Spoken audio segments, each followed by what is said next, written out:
قیامت کی 27 نشانیاں جو پوری ہو چکی ہیں۔ حضور اکرم صلی اللہ علیہ وسلم نے فرمایا کہ قیامت کے قریب زمانے میں لوگ اپنی بیویوں کے ساتھ زنا کریں گے۔ استاد جی نے اس کا مطلب بتایا کہ لوگ اپنی ہی بیویوں سے زنا کریں گے۔ اس کی کئی صورتیں ہیں۔ ایک صورت تو بسم اللہ الرحمن الرحیم۔ ناظرین، قیامت کا دن حق ہے، کوئی مانے یا نہ مانے، بلکہ ایک جملہ اکثر بولا جاتا ہے کہ قیامت خود بتائے گی کہ قیامت کیوں ضروری تھی۔ تو جان لیجئے ناظرین، آج کی اس ویڈیو میں قیامت کی کچھ ایسی حیرت انگیز نشانیوں کو جس سے ایک عام بندہ بھی قیامت کی تصدیق کرتا نظر آئے گا۔ مذہبی کتب میں قیامت کے آنے سے پہلے ہی بہت ساری علامات کا ظاہر کیا گیا ہے۔ قیامت کی علامت میں سب سے پہلی علامت حضرت محمد صلی اللہ علیہ وسلم کی دنیا میں تشریف واری اور آپ کی وفات ہے۔ پچھلی آسمانی کتابوں میں آپ صلی اللہ علیہ وسلم کا لقب نبی الانصاء لکھا ہے، جس کا معنی ہے قیامت کا نبی، یعنی حضور صلی اللہ علیہ وسلم وہ آخری ہی نبی ہوں گے کہ جن کی امت پر قیامت قائم ہوگی۔ قیامت آنے سے قبل حضور صلی اللہ علیہ وسلم نے فرمایا کہ اولاد نافرمان ہو جائے گی، بیٹیاں تک ماں کی نافرمانی کرنے لگیں گی، دوست کو اپنا اور باپ کو پرایا سمجھا جائے گا، علم اٹھ جائے گا اور جہالت عام ہو جائے گی۔ دین کا علم لوگ دنیا کے کمانے کے لیے حاصل کرنے لگیں گے، نااہل لوگ امیر اور حاکم بن جائیں گے اور ہر قسم کے معاملات، عہدے اور مناصب نااہلوں کے سپرد ہو جائیں گے۔ جو جس کام کا اہل اور نالائق ہوگا وہ کام اس کے سپرد ہو جائے گا۔ لوگ ظالموں اور برے لوگوں کی تنظیم اس وجہ سے کرنے لگیں گے کہ یہ ہمیں تکلیف نہ پہنچائے۔ شراب کھلا مکھلا پی جانے لگے گی۔ علمانیہ طور پر ناچنے اور گانے والی عورتیں عام ہو جائیں گی۔ گانے بجانے کا سامان اور آلات موسیقی بھی عام ہو جائیں گے۔ لوگ امت کے پہلے بزرگوں کو برا بھلا کہنے لگیں گے۔ جھوٹ عام پھیل جائے گا اور جھوٹ بولنا کمال سمجھا جائے گا۔ امیر اور حاکم ملک کی دولت کو ذاتی ملکیت سمجھنے لگیں گے۔ امانت میں خیانت شروع ہونے لگے گی۔ امانت کے طور پر رکھوائی جانے والی چیزوں کو لوگ ذاتی دولت سمجھنے لگیں گے۔ نیک لوگوں کے بجائے غلط کار قسم کے لوگ اپنے قبیلے اور علاقے کے سردار بن جائیں گے۔ شرم و حیا بالکل ختم ہو جائے گی۔ ابھی موجودہ زمانے میں آپ خود دیکھیے، یہ علامات پوری طرح موجود ہیں۔ حضرت محمد صلی اللہ علیہ وسلم نے فرمایا، قیامت آنے سے پہلے ظلم و ستم عام ہو جائے گا۔ ایمان سمٹ کر مدینہ منورہ کی طرف چلا جائے گا، جیسے سانپ سکڑ کر اپنے بل کی طرف چلا جاتا ہے۔ ویسے حالات پیدا ہو جائیں گے کہ دین پر قائم رہنے والے کی وہ حالت ہوگی جو ہاتھ میں انگارہ پکنے والے کی ہوتی ہے۔ زکوٰۃ کو لوگ تاوان سمجھنے لگیں گے، مال غنیمت کو اپنا مال سمجھنے لگیں گے۔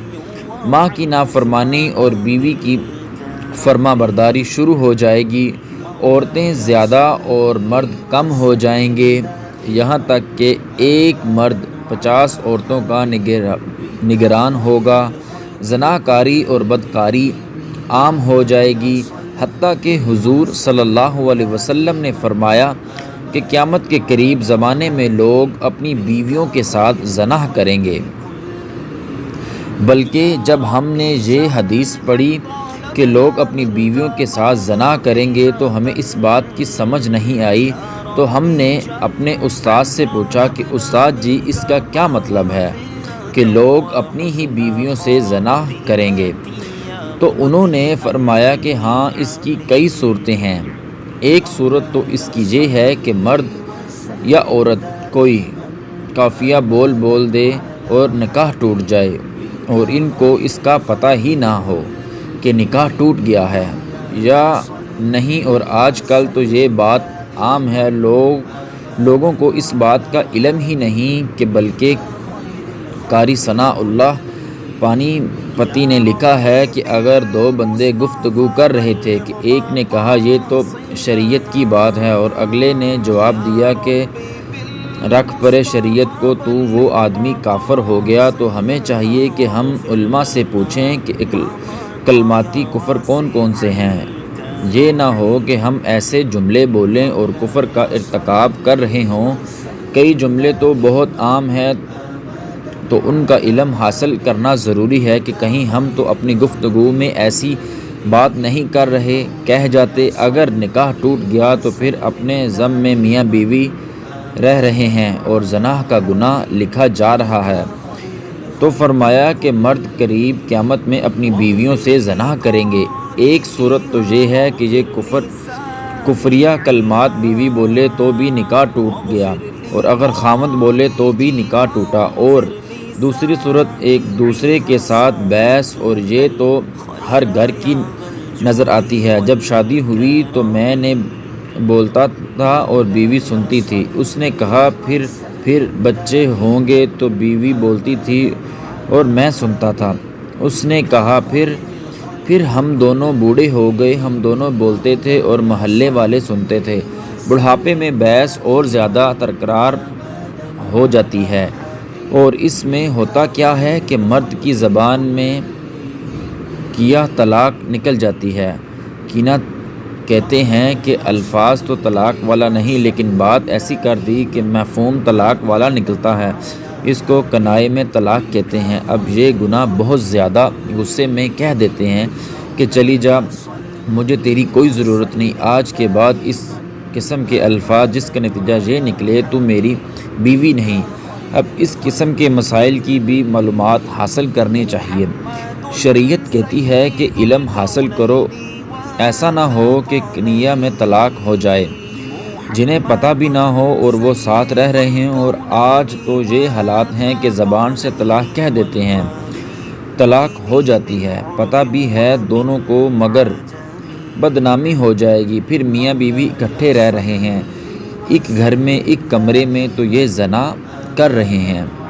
قربان جائیں اس سچے نبی کی مبارک زبان پر، 1400 سال پہلے ویران کر دیا تھا کہ قریب قیامت میں لوگ اپنی بیویوں سے زنا کریں گے۔ ناظرین، صحیح بخاری کی ایک حدیث کے مطابق قرب قیامت کی ایک نشانی یہ بھی ہے کہ اقتدار غلط لوگوں کے ہاتھ میں دیے جائے گا۔ علماء کرام اس نشانی کے متعلق بھی کہتے ہیں کہ آج دنیا بھر کے ممالک کے حکمرانوں کی طرف دیکھیں تو صاف پتہ چلتا ہے کہ یہ نشانی بھی پوری ہو چکی ہے۔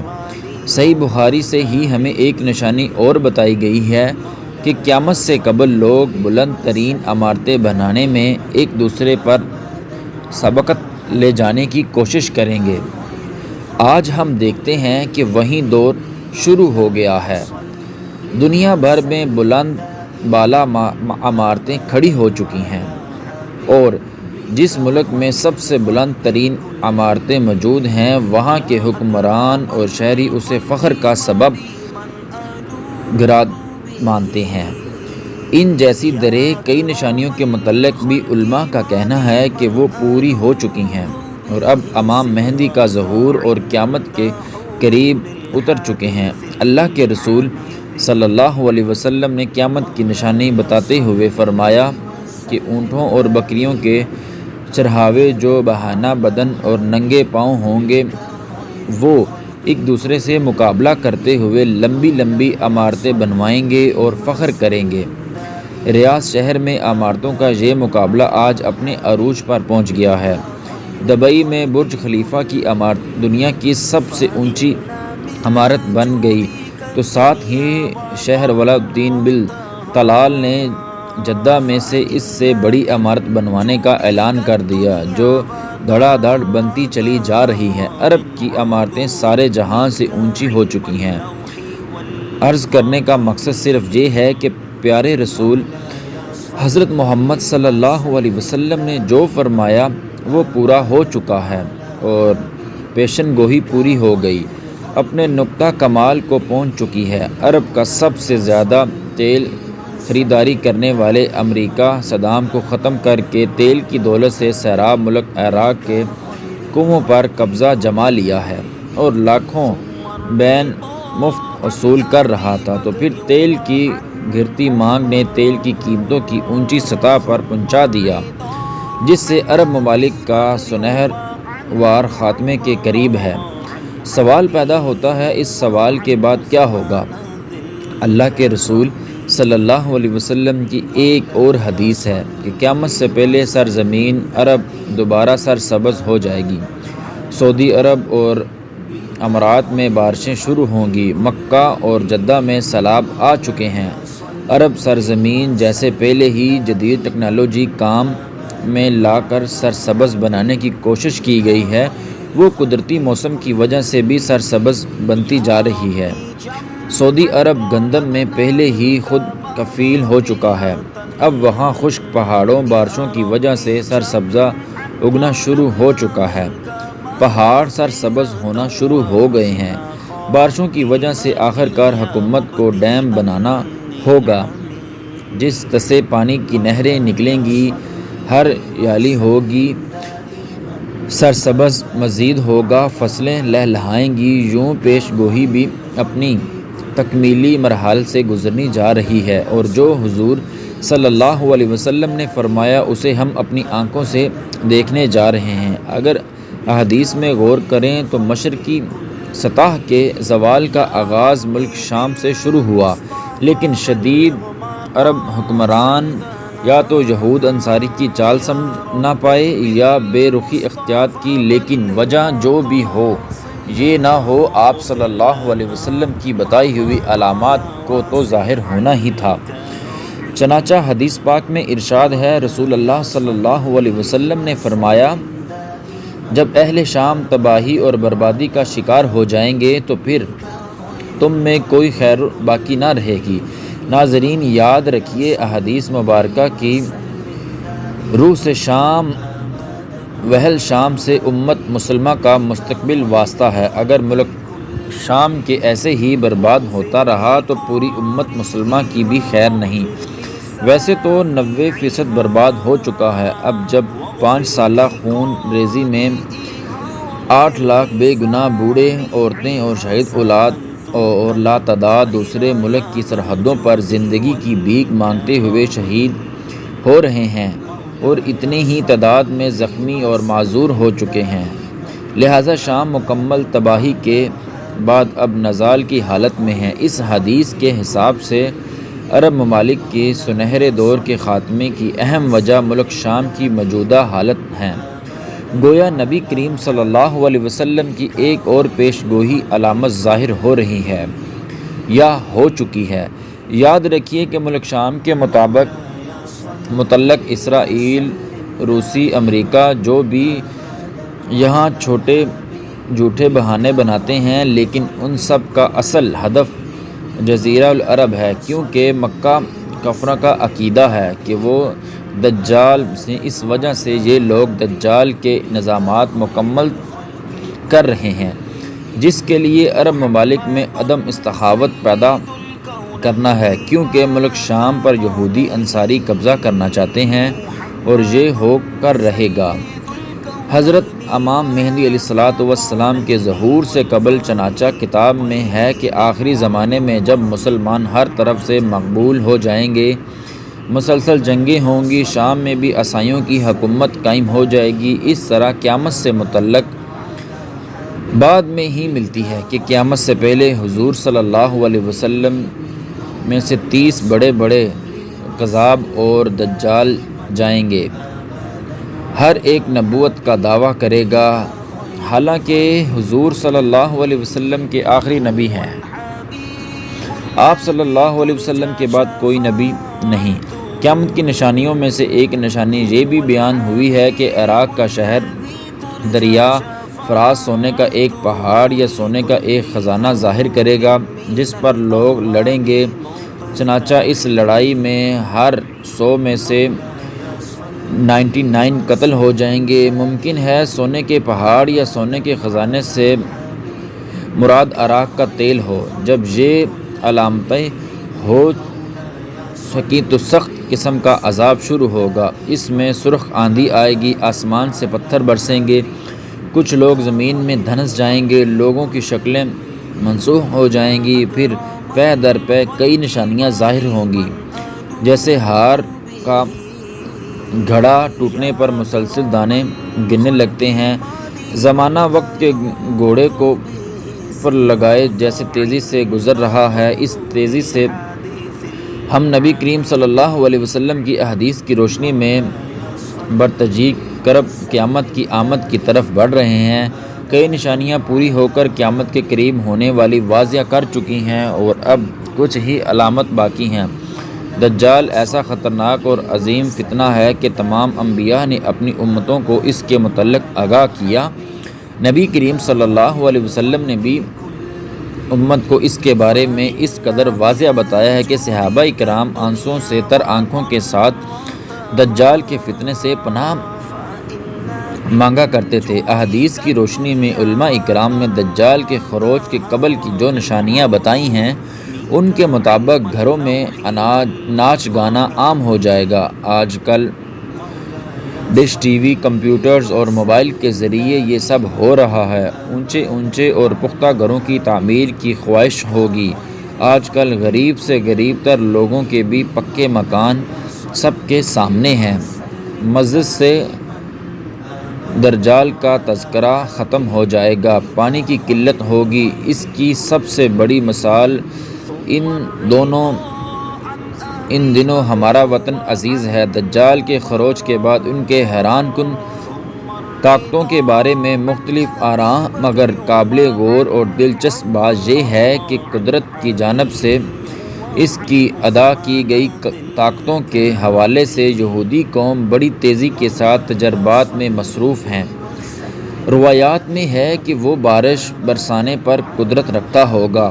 مصنوعی بارش برسانے کا تجربہ کیا جا چکا ہے۔ بتایا جاتا ہے کہ وہ زمین کو تہوبالا کرنے کی قدرت رکھتا ہوگا۔ اس میں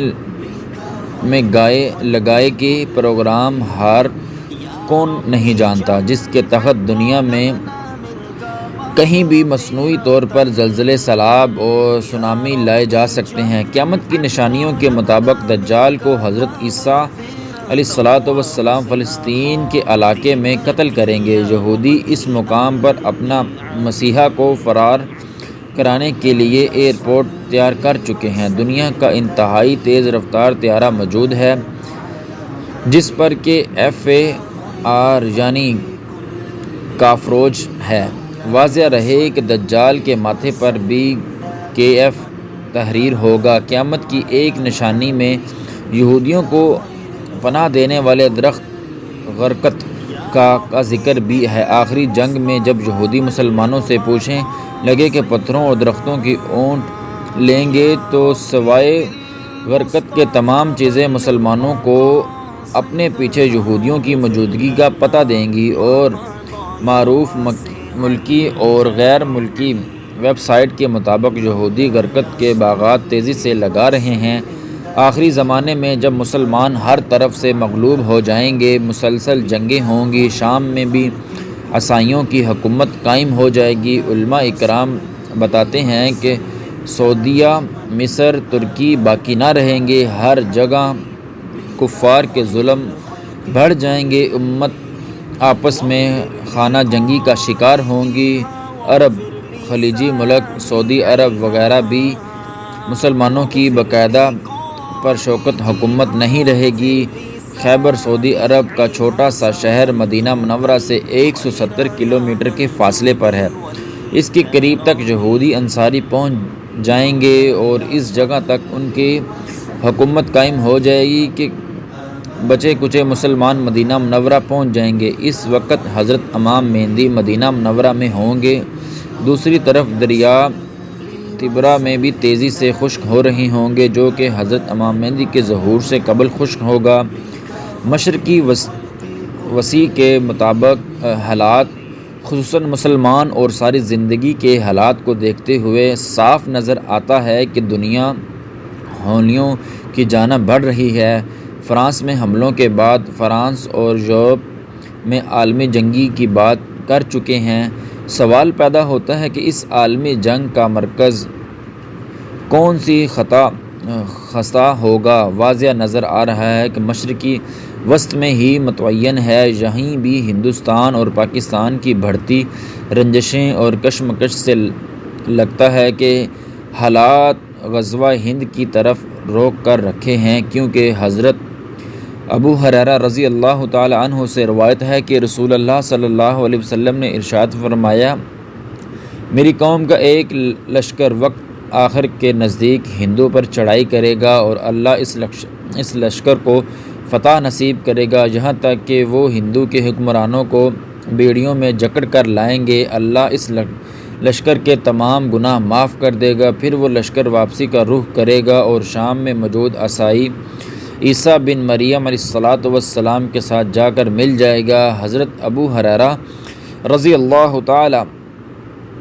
عنہ نے فرمایا، اگر میں اس وقت تک زندہ رہا تو میں اپنا سب کچھ بیچ کر بھی اس لشکر کا حصہ بنوں گا، اور پھر جب اللہ ہمیں فتح نصیب کرے گا تو میں یعنی حضرت ابو ہریرہ رضی اللہ تعالی عنہ کی آگ سے، جہنم کی آگ سے آزادی کہلاؤں گا۔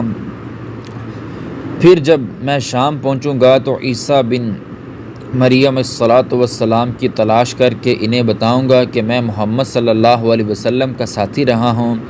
رسول اللہ صلی اللہ علیہ وسلم نے تبسم فرماتے ہوئے ارشاد کیا، بہت مشکل ہے، آنے والے وار بڑے فتنہ نظر آتے ہیں، اور اس کے متعلق بھی نبی کریم صلی اللہ علیہ وسلم نے فرمایا تھا کہ میری امت پر ایک ایسا دور آئے گا جس میں فتنے اتنے تیزی سے آگے آئیں گے جیسے دھاگا ٹوٹ جانے سے تسبیح کے دانے زمین کی طرف آتے ہیں، لہٰذا اپنی نسلوں کی ابا سے تربیت اور ایمان کی فکر فرمائے، موبائل کے بے جاج استعمال سے، دیر رات تک جاگنے کی فیشن اور یہودی انداز اپنانے سے، نمازوں کا ترک کرنے سے رکیے، ورنہ آزمائش کا مقابلہ دشوار ہوگا۔ رسول اللہ صلی اللہ علیہ وسلم کے فرامین کی روشنی میں قطعی قیامت ہونے میں تقریباً 2.25 صدیاں باقی ہیں۔ البتہ دور قیامت کا آغاز ہو چکا ہے، یہ تمام تر فتنہ فساد موار ہے، جنگ و جدل اور مختلف طاقتوں کے مابین کھینچا تانی کا تسلسل رہے گا، حق باطل کی اس معیار اور عارضی اور خون انسانی ضائع ہوگا۔ نبی برحق صلی اللہ علیہ وسلم نے سب کچھ افشاں کر دیا، 1400 سال پہلے باخبر کر دیا، ہم مسلمانوں نے ہی ہوش کے ناخن نہ لیے، دریک مذہب کے ماننے والے تو سب تیاری کی حالت میں ہیں، یہودی دجال کا انتظام کر رہے ہیں، مسیحی اپنے تسیح تیار کر رہے ہیں، جب عیسیٰ علیہ السلام کا پھر سے ظہور ہوگا، عصر کا وقت ہوگا، دمشق کی مسجد اموار میں لوگ نماز کی تیاری میں مصروف ہوں گے، اور وہ نماز کے مینار سے ہوتے ہوئے یوں صحن میں اتریں گے کہ 2 فرشتوں کے کانوں پر ہاتھ لگائے ہوئے ہوں گے، تازہ کیے ہوئے وضو پانی کے قطروں کی شکل میں ان کے بازوں سے ٹپک رہے ہوں گے۔ امام مہدی علیہ السلام کی امامت میں وہ نماز ادا کریں گے، ان کی اتساع میں بہت سی سمیع لوگ مسلمانوں کے ساتھ آ کر ملیں گے، یہاں تک کہ حضور صلی اللہ علیہ وسلم کے فرمائے ہوئے پر تمام مقامات پر فکر کر کے مسلمانوں کا ایمان ہے۔ مگر ناظرین ذرا دم لیجئے، اللہ کے نبی آخری زمان صلی اللہ علیہ وسلم نے تو یہ بھی فرمایا تھا کہ میرا وہ بیٹا مہدی جس کی امامت میں جناب عیسیٰ علیہ السلام جیسی بلند مرتبہ 9 نمازیں ادا کرنے پر فخر کریں گے، اس مہدی کے ظہور پر سب سے پہلے خود مسلمانوں کا ہی ایک لشکر مخصوص پر چڑھے گا، گوہے اللہ کے حکم سے زمین بوس ہو جائے گا، مگر کلیجہ کٹ جاتا ہے یہ سن کر، کیا مسلمانوں کو کبھی عقل عطا بھی ہوگی کہ انہیں یا ہم اعلیٰ رسول سے دشمنی ہی کرتے ہیں؟ جن یہودیوں سے عداوت ہے وہ تو اپنے ہاں کا سب سے اعلیٰ مذہبی مقام مخص اپنے نبی جناب ہارون علیہ السلام کے لیے ہی مخص رکھتے ہیں، کسی اور کو وہ اس منصب پر فائز نہیں ہونے دیتے، تو پھر ہم مسلمانوں کو یہ شعور کیوں حاصل نہیں، جبکہ نبی صلی اللہ علیہ وسلم آل پاک کو سرفرازوں تو خود خدا رب العزت نے عطا فرمائی بد نصیبی کہ ہم اپنے رسول صلی اللہ علیہ وسلم کے فرامین سے روح گردانی کے مرتکب ہوتے ہی ہیں۔ اللہ رب العزت کے احکامات اور حکمتوں کے بھی عملہ انکاری ہیں۔ اب کون ہمیں سمجھائے کہ فرامین نبوی اور حکمت الہی کی سرا خلاف ورزی آخر ہمیں ہی کہیں کا نہ چھوڑے گی۔ سمجھنے کا وقت اب یہ ہے کہ بعد ازوا پچھتاوے کے فراحت نہ ہوگی۔ فی الحال تو مختصر سی مہلت کا دور ہے، اسی غنیمت جانتے ہوئے ہمیں اپنا قبیلہ درست کرنا ہی پڑے گا۔ آخر کو ہونا تو وہی ہے جو کچھ نبی کریم صلی اللہ علیہ وسلم نے فرمایا۔ کم از کم ہم اپنے برے انجام کا حصہ نہ بنیں، مقدر میں وسیع تو کریں کہ سرکشی اور یوں آخر ٹھہرا دیجئے کہ خدائے رحیم و کریم کی جنتیوں میں ہمارا کوئی ٹھکانہ نہ ہو، مہلت ختم ہو اور قہر خداوندی فیض ہو جائے۔ بہت دکھ کے تاج اور تخت سے سجاوی منسوب ہے، بہت بحالیہ پاک لہو، بہت دہلیجی بربادی اور رسوائی۔ ہم کہیں کہ بھی سوچیں اور کان کی طرح کہاں کھڑے ہو جاتے ہیں، بجائے کہ آخر باطل فنا اور حق کی بقا ہوگی۔ مگر ہم حق کو پانی کی تانگ تو کریں، سمیت درست تو کریں، ساقی کو یقین ہم پر ترس آئے گا اور وہ ہمارے امیدوں کے جام بھر دے گا۔ وہ قسام ازل ہے جس کے جو چاہے اپنے رضا سے دینے پر قادر ہے۔ ناظرین، مسلمان ہونے کا مطلب مخص حج، نماز اور روزہ وغیرہ تو نہیں۔ عبادت گزار تو عزیز بھی بے حد تھا، مگر مرتع ہوا ابلیس اور شیطان کو کہلایا۔ مسلمان ہونے کا مطلب ہے سچ بولنا، حق پر ڈٹے رہنا، صادق اور امین ہونا، دیانتدار اور ہونا، ہر قسم کی غلامی سے آزاد ہونا۔ ہماری مسجدیں گوہ نمازوں سے بری ہوں گی، مگر بازار میں دھکا دہی سے مال کمانے کا رواج، حق تلفی اور زیادتی کا شیوا، جھوٹ اور فریب کا راج۔ ہمارا جو کل تھا وہی آج ہے، کوئی تبدیلی، کوئی بہتری، کوئی خوبی نہیں آئی۔ خوبی نہ آئی تو پھر ماضی میں اعلیٰ رسول کے دشمنوں اور قاتلوں کے حصے میں جو رسوائی آئی وہی آئندہ میں امام بیندی کے خلاف لشکر کی کشتی کرنے والوں کے حصے میں آئے گی۔ بے شک ہمیں ایسے مسلمانوں کی ضرورت ہے جو کسی بھی بدترین نظام سے بچنے کی سماع کا آغاز آج کریں۔ خدا خوفی کا حامل مسلمان اصل مسلمان ہے، اسی لیے خیر کی نوعیت، ورنہ عذاب ہے اور بہت شدید عذاب ہے، اس جہاں میں بھی اور اگلے جہاں میں بھی۔ ہماری دعا ہے کہ اللہ تعالی ہمیں ہر پرفیم اور دور رکھے اور ایمان پر قائم رکھنے کی توفیق عطا فرمائے، آمین یا رب العالمین۔